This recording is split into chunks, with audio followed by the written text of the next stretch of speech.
Governor Jim Hartaman of the southern island province of Basilan said on Thursday that the search and rescue effort was ongoing for at least 7 missing passengers. Hartaman said the burned ferry was towed to Basilan's shoreline, where Coast Guard personnel and other authorities later discovered 18 more bodies in the budget section of the passenger cabin, adding the search of the vessel was continuing. The ferry was heading to Jolo Town in Suldu province from the southern port city of Zamboanga when it caught fire midway of Basilan close to midnight, he said.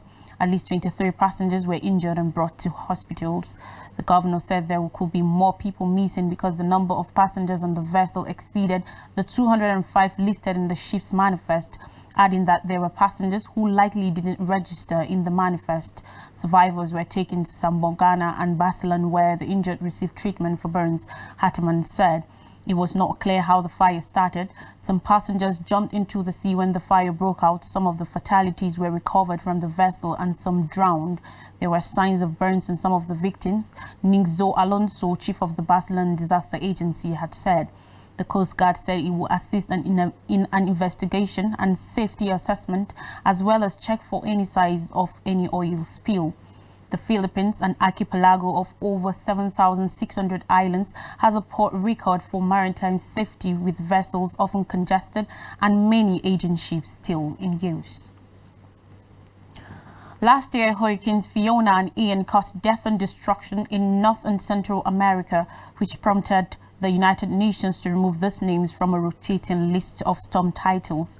The United Nations World Meteorological Organization WMO said on Wednesday that Farah will replace Fiona while Idris will replace Ian.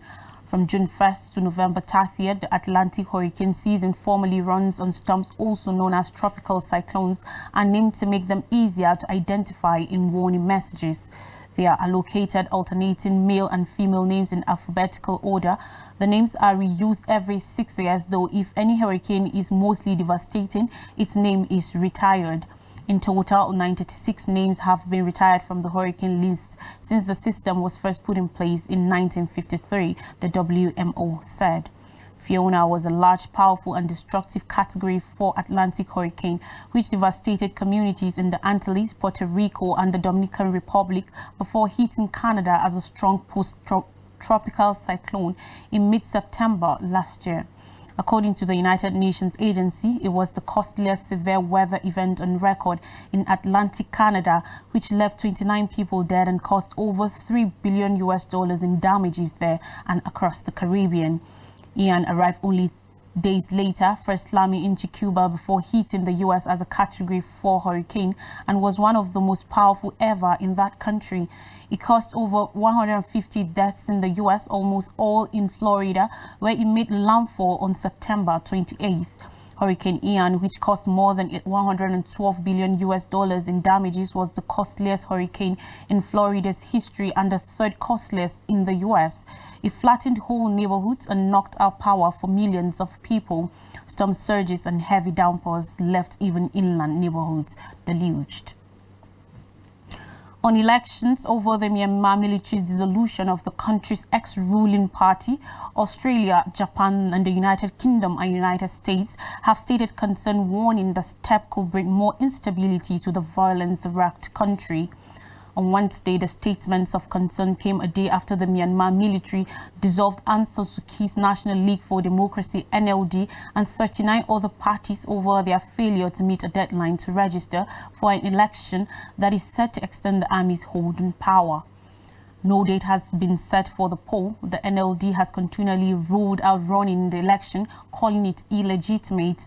Japan's foreign ministry said in a statement, "We are seriously concerned that the exclusion of the NLD from the political process will make it even more difficult to improve the situation."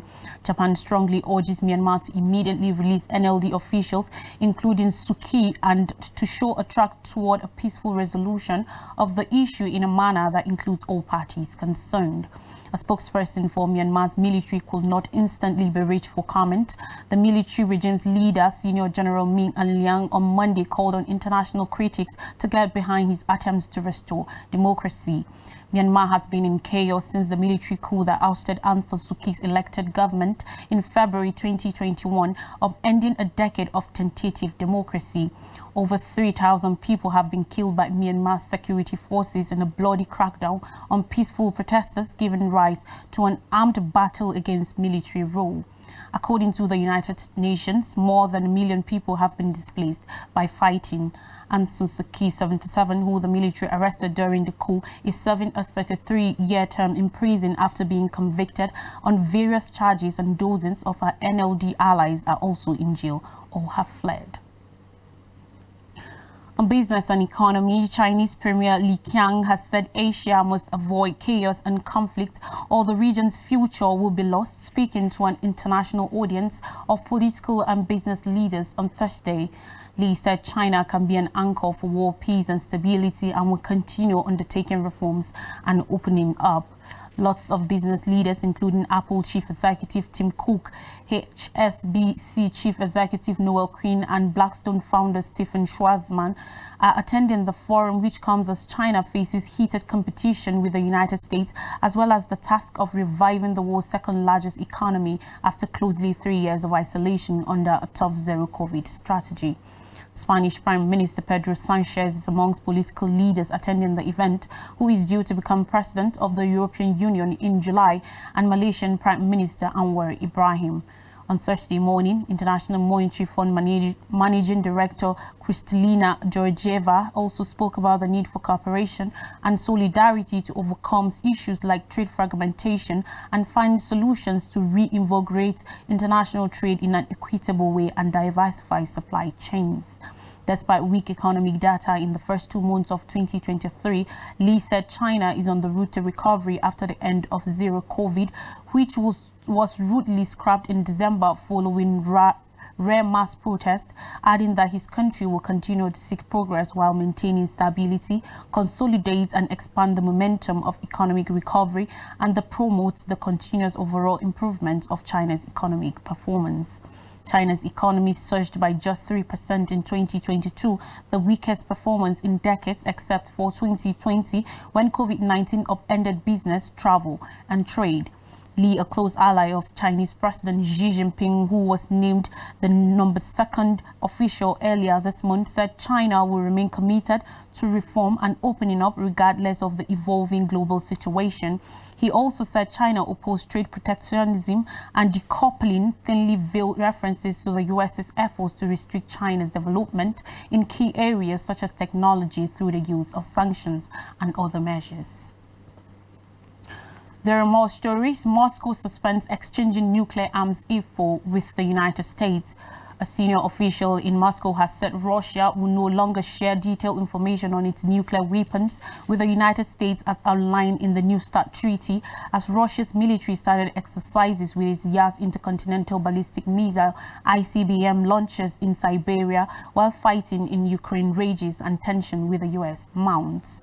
On Wednesday, Deputy Foreign Minister Sergei Ryabkov said Moscow had stopped all information exchanges with Washington after suspending its participation in the New START nuclear arms treaty last month. The U.S. said on Tuesday that it will cease giving Moscow detailed data on its nuclear weapons stockpiles in reaction to Russia's suspension of participation in New START. Russia has not been in full compliance and refused to share data, which we agreed in New START to share biannually, John Kirby, the U.S. National Security Council spokesperson, said. A semi-annual exchange of information between Russia and the U.S. on such issues as the number of nuclear warheads and nuclear-capable bombers on certain bases had been an important measure of the New START treaty. President Vladimir Putin last month suspended Russia's participation in the treaty, saying Moscow could not accept U.S. inspections of its nuclear sites under the agreement when Washington and its NATO allies have openly declared Moscow's defeat in Ukraine as their aim. Moscow stressed that it had not withdrawn from the START Pact altogether and will continue to respect the caps on nuclear weapons the treaty sets. Russia's foreign ministry has also said that the country will keep informing the U.S. about planned test launches of its ballistic missiles, a major agreement between Washington and Moscow. The two countries have shared notifications about test launches of their ballistic missiles since the Cold War era. Russia's foreign ministry said last month that Moscow will keep issuing them in line with a 1988 agreement between the US and Soviet Union. Syria says Israeli airstrikes injured 2 soldiers. In Damascus area, Israel has conducted air attacks on aims with loud explosions heard over the capital city at about 1:20 a.m. local time, 22:20 Greenwich Meridian time, the Ministry of Defense and reports said. Syrian air defenses were confronting hostile targets in the early hours of Thursday morning. Reports said, citing a military source, that Israel had launched a number of missiles from the Golan Heights targeted at the vicinity of Damascus that had left 2 soldiers wounded and caused some material damage. Syrian air defenses had confronted the missiles and shot down some of them, the source added. The ministry did not give any explanations on the targets and said the strikes wounded 2 soldiers and caused material damage.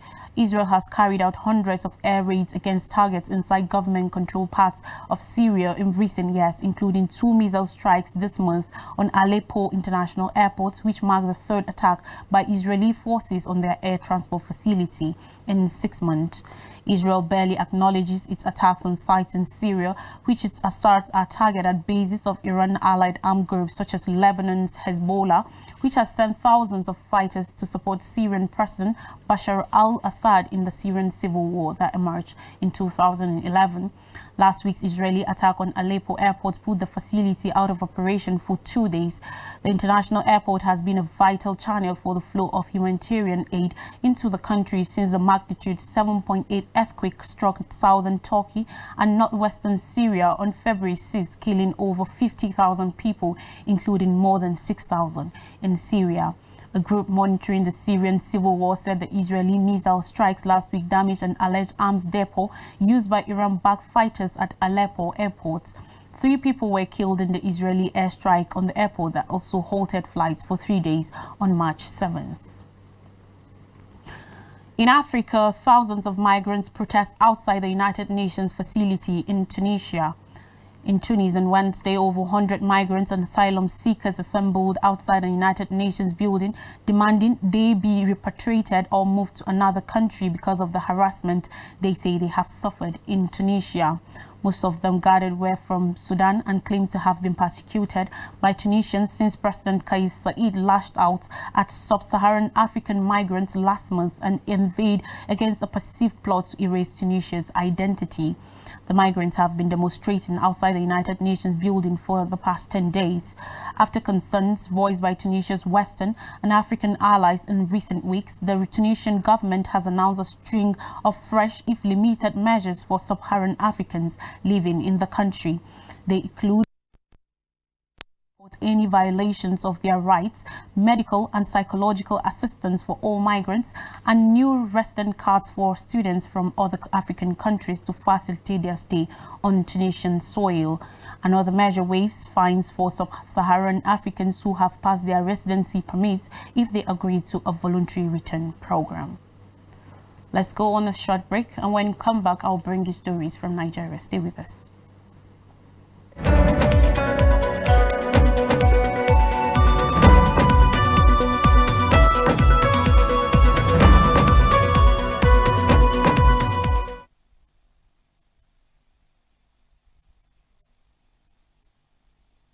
We begin with key politicians planning to set up interim government identified, says DSS.